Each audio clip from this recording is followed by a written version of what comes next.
savez, WinDev fonctionne avec toutes les bases de données du marché. Maintenant, on va parler de votre base de données préférée, HFSQL. Une base de données gratuite, livrée en standard avec WinDev, WebDev et WinDev Mobile, et librement redistribuable avec vos sites et vos applications. HFSQL, c'est Windows, Linux, macOS, Android, iOS. Ça marche partout. Desktop, serveur, web, mobile et cloud. HFSQL, c'est le seul moteur de base de données au monde qui est nativement disponible sur toutes les plateformes. Ça veut dire que quand vous écrivez une application qui repose sur HFSQL, votre application et sa base de données sont universelles. Quel que soit le système d'exploitation, quel que soit le matériel, les tables de données et les index sont binairement identiques. Ça, c'est unique. HFSQL, c'est standalone, client-serveur, cluster, embedded et bien sûr, cloud. Des chiffres? Allez, 92, 140, 67. Vous êtes 92% à utiliser HFSQL dans vos applications. Ça fait des centaines de millions d'utilisateurs à travers le monde. Et oui, je vous rappelle, Windows, c'est 140 pays. Et parmi ces 92%, eh bien, vous êtes 67% à utiliser HFSQL associé à d'autres bases de données. Alors HFSQL, c'est une base extrêmement complète et performante. Et un WinDevTour ne serait pas un WinDevTour sans sa base de données de 29 milliards. 29 milliards d'enregistrements, 29 000 millions de lignes. Et HFSQL gère jusqu'à 329 millions de milliards de lignes. Vous êtes tranquille pour un bon moment. Alors notre base de données, c'est une base de données dans le domaine du transport aérien. Pour exploiter cette base de 29 milliards, j'ai une application, elle permet d'avoir la liste de tous les passagers qui ont pris un avion entre des aéroports sur une période donnée. Et elle calcule des statistiques. Alors, la base de données, elle contient pour chaque passager son âge, sa nationalité et son sexe. Et bien sûr, les vols qu'il a effectués. Donc en premier, on va choisir la période. Donc on va faire la recherche sur une semaine. Monsieur, est-ce que vous voulez bien choisir une date de début, s'il vous plaît? On a un historique entre 2014 et 2019. 31 décembre 2019. Merci. Ok, donc on a dit les stats, on les veut sur 7 jours, c'est ça? C'est Oui. ça. Ok, On va choisir ensuite un aéroport de départ. Quel pays et quelle ville, monsieur, s'il vous plaît? New York. Merci. Hop. on va prendre JFK. JFK. Ok. Et monsieur, est-ce que vous voulez bien choisir un aéroport d'arrivée, s'il vous plaît? Madrid. Merci, monsieur. Madrid. Madrid, on l'a. Ah. Je clique sur rechercher.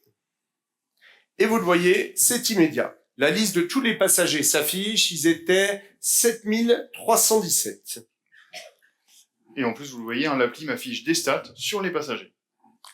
29 milliards de lignes, résultat immédiat. Avec HFSQL, vos applis sont rapides. Et puis, HFSQL 2024, c'est un excellent millésime avec plein de nouveautés. Allez, je commence avec des nouveautés du centre de contrôle HFSQL. Allez, je vais vous montrer mes deux nouveautés préférées du centre de contrôle HFSQL. En un, le mode fiche. Regardez, quand j'édite un enregistrement, je peux maintenant demander à l'éditer en mode fiche. C'est bien plus lisible et plus confortable. Et puis deuxième nouveauté, ils nous ont fusionné l'onglet contenu et l'onglet recherche. En fait, en version 2024, ils ont intégré une recherche hyper puissante directement dans la vue de données. Parlons maintenant des nouveautés du moteur de base de données HFSQL. Alors, version 2024, le serveur HFSQL adopte automatiquement la langue de l'application client. Donc, plus besoin d'installer un serveur HFSQL anglais pour avoir des messages en anglais. Autre nouveauté du serveur HFSQL, c'est une optimisation sur la gestion des requêtes. Quand le serveur HFSQL reçoit une vague de requêtes complexes, bien la version 2024 les traite beaucoup plus rapidement. En version 2024, 27 nouveaux ordres SQL sont supportés. DatSub, DatAdd, etc. Encore plus de compatibilité avec les autres bases. Toujours en parlant de SQL, l'ordre returning fait son arrivée. Alors returning, ça vous permet de renvoyer des valeurs sur des requêtes d'insertion, de modification ou de suppression. Le renommage d'une table est maintenant possible directement en SQL avec l'ordre altertable rename. Puis côté performance, pour les requêtes qui utilisent l'ordre SQL isNull, vous allez voir, c'est impressionnant. Puis vous le savez, HFSQL est aussi disponible en mode cluster. Le cluster HFSQL, ça vous permet d'avoir une résilience de manière synchrone sur votre base de données.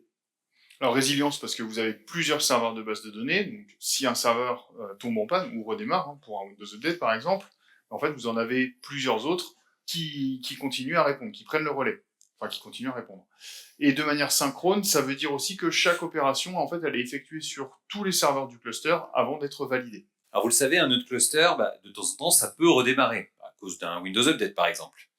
Et bien en version 2024, la resynchronisation d'un nœud après son redémarrage est 150% plus rapide. Et puis HFSQL 2024, c'est encore bien d'autres nouveautés, les données spatiales, l'anonymisation automatique, le multi-analyse. HFSQL, c'est la base de tous vos projets. Et puis les nouveautés cette année, elles sont incroyables. Elles vous aident à construire encore plus vite et encore plus solide. Vous êtes bien en version 2024.